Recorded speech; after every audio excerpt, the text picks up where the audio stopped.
Високи суми се исплаќаат од буџетот на општина Кочани за паушал за работењето на членовите на Советот, со што се прават и непотребни трошоци.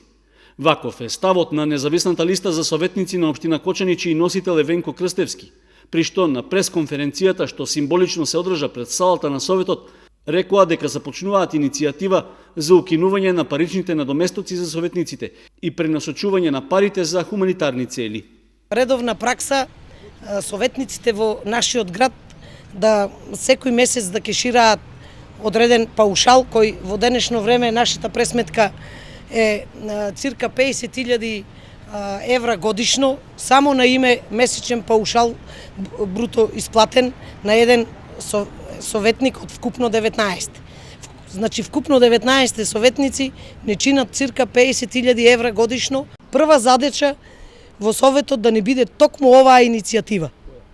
Да предлог иницијатива да се пренасочат паушалите кон солидарни фондови на наши сограѓани кои за жал ги има многу со тешко заболени, а од социјална ранлива група на семејства и буквално наводното бесплатно лечење не е доволно за да го истретираат болниот достоинствено како што треба и најчовечки.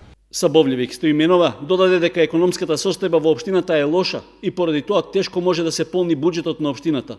Доволен показател за тоа, според неа, е ставањето клучна врата на поголем број фирми. 2016 година беше катастрофална за кочанското стопанство, каде што цирка 600 фирми потонаа, се изгаснаа. Најверојатно околу сигурно се биле микро и мали фирми, жртви на тешките услови и на непостојачата, на лошата бизнис клима во Кочани. Знаеме го исто фактот дека некаде цирка околу 2000 хипотеки кочанските граѓани ги имаат вложено своите станови дадено под хипотеки во банките. На крајот од обраќањето до јавноста, таа додаде дека без разлика дали кандидатите од независната листа ќе бидат дел од Советот или не, тие ќе ја продолжат иницијативата за укинување на паушалите за советниците.